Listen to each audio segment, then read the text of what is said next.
आगे बढ़ते और एक महत्वपूर्ण खबर का रुख करते हैं। सवाल यह है कि बच्चों को बुलिंग से कौन बचाएगा।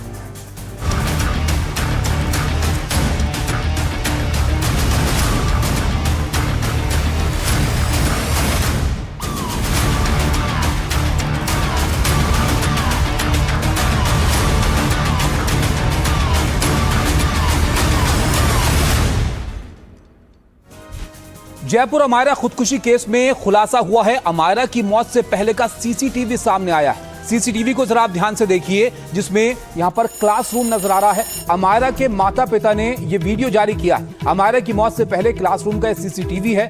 बेटी की मौत से पहले के आखिरी पलों को इसमें दिखाया गया है। बेटी लंबे समय से स्कूल में बुलिंग का शिकार थी, ये पिता का आरोप है। इन तस्वीरों को जरा ध्यान से आप देखिएगा। अमायरा आपको बीच में नजर आती है, वहां टीचर बैठी हुई हैं, उसके पास बच्चे यहां पर जमा हुए हैं और पिता ने यह कहा कि मेरी बेटी ने कई बार मदद मांगने की कोशिश की, वक्त पर मदद मिलती तो अमायरा शायद बच जाती। पिछले 1 नवंबर 2025 को यह घटना हुई थी, जहां अमायरा ने स्कूल की 4थी मंजिल से छलांग लगा दी थी।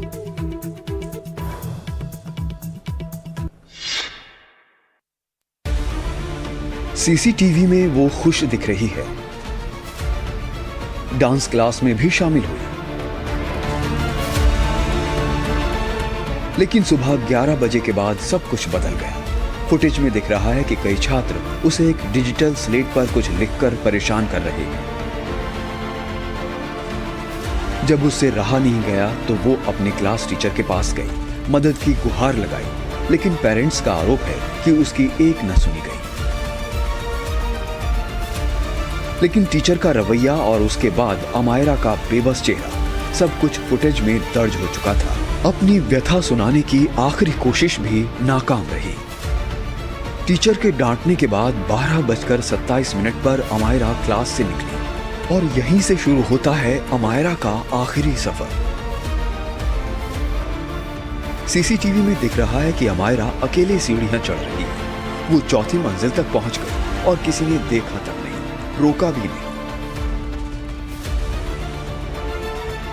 और फिर 12:29, 2 मिनट बाद अमायरा 4थी मंजिल से नीचे कूद जाती है। तस्वीरें देखिए आपने। अब अमायरा की मां का क्या कहना है वो भी हम आपको बताते हैं। अमायरा की मां ने कहा कि बच्चे स्कूल में अगर दिक्कत महसूस करते हैं तो वो घर आ जाते हैं। उनकी बेटी को तो घर आने का मौका ही नहीं मिला। बच्चा ग्राउंड फ्लोर से 4th फ्लोर तक चला गया। हर जगह पे डेस्क बनाए गए थे, जहां उससे पूछना चाहिए था कि बेटा आप यहाँ से यहाँ कहाँ आ गए। उसे 4th फ्लोर तक किसी ने नहीं रोका और वो वहां से जंप कर गई। एक 9 साल की बच्ची को एक स्कूल में, आपने कहीं पर भी, मैं आपसे मतलब आप तो मीडिया हैं, क्या आपने कहीं ऐसा केस सुना जहां स्कूल में किसी बच्चे ने सुसाइड किया हो? अगर किसी बच्चे को कभी कोई प्रॉब्लम होती है तो वो घर आ जाता है। मेरी बेटी को मौका ही नहीं दिया गया घर आने का। उसको कुछ ऐसा बोला गया, आप देखेंगे आज जो हम सीसीटीवी शेयर करेंगे उसमें कुछ ऐसा बोला गया, चलो चलो, इट इज समथिंग लाइक तुम चलो, तुम्हारा जो भी होगा तुम्हारे पे आज एक्शन लिया जाएगा। अमायरा के पिता का क्या कहना था वो भी जरा आप देखिए। 8 महीने बाद में पुलिस ने चार्जशीट दायर करी है 1 तारीख को, 1 जुलाई को, जिसके अंदर जो पुनीता शर्मा है क्लास टीचर, उसके अगेंस्ट में JJ 75 लगाया है, जो कि क्रूएल्टी अगेंस्ट चिल्ड्रन होता है। 106 लगाया नेग्लिजेंस का और 238 लगाया है बैग के लिए, क्योंकि बैग उनकी कस्टडी में था 10 दिन तक। और JJ 75 में नॉन अवेलेबल लगाया है, जिसमें 10 साल तक की सज़ा होती है। कि उसको कितना प्रताड़ित किया गया है टीचर के द्वारा, उसकी बात नहीं सुनी गई। बार बार वो टीचर से हेल्प मांग रही है, क्लास टीचर पुनीता शर्मा से, लेकिन वो उसको बार बार डिसमिस कर रही है और उसको थ्रेटन कर रही है। ऐसा लग रहा है उसको किसी चीज़ के लिए थ्रेटन कर रही है कि जैसे प्रिंसिपल के पास ले जाऊंगी, रेस्टिकेट करूंगी।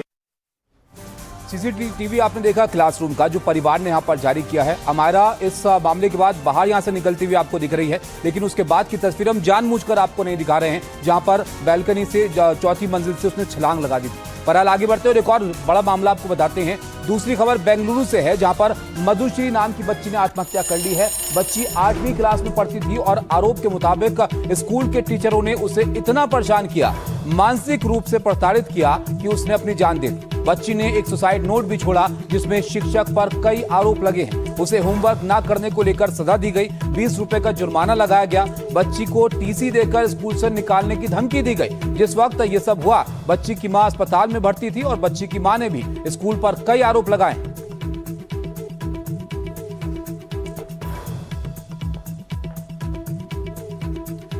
ऋतु हमारे साथ हैं। ऋतु, देखिए, अमायरा का मामला में देख ही रहे हैं, परिवार यहाँ पर गंभीर सवाल खड़े कर रहा है और एक और मामला यहाँ पर ये सामने आता है। जरा बताइए, इन आरोपों पर क्या सफाई स्कूल की तरफ से दी गई है और कैसे अब ये मामला आगे बढ़ रहा है?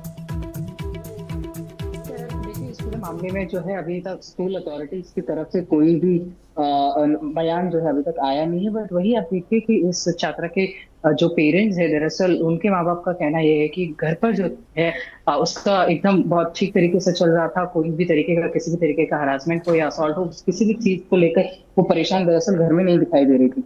अभी उनका ये कहना है कि दरअसल जो भी था वो स्कूल की तरफ से था, क्योंकि उसको वहां से जो है कहीं ना कहीं वो टॉर्चर हो रहा था, इसी के चलते उसने जो है इतना बड़ा कदम उठाया है। बट अब इसी पूरे मामले में जो है पुलिस ने दरअसल केस दर्ज कर लिया है। अब देखना होगा कि पुलिस जो है पूरे की इन्वेस्टिगेशन में क्या कुछ निकाल पाएगी, उसमें वो देखना होगा। क्योंकि जो नोट्स जो दरअसल मिले हैं उसमें जो है छात्रा ने काफी सारी चीजों को बयान किया है दरअसल कि किस तरीके से जो है अगर होमवर्क ना लिखने पर उनको 20 रुपए का फाइन मांगा जाता था और किस तरीके से जो है कैसे जो है वो कहीं ना कहीं हरासमेंट था स्कूल की तरफ से। उस चीजों को लेकर उसने काफी खुले तरीके से अपने खत में लिखा है। एक खत जो है उसने हेडमास्टर को लिखा था, उसमें उसने काफी सारी चीजों को लेकर बयान किया है कि किस तरीके से स्कूल में जो है इस तरीके का माहौल था उस बच्चे के लिए। और अब खैर देखना होगा क्योंकि ये मैटर ऑफ इन्वेस्टिगेशन है, तो इन्वेस्टिगेशन में दरअसल पुलिस के क्या कुछ पता चलेगा उस पर दरअसल हमें जो है नजर रखनी पड़ेगी। Back to you.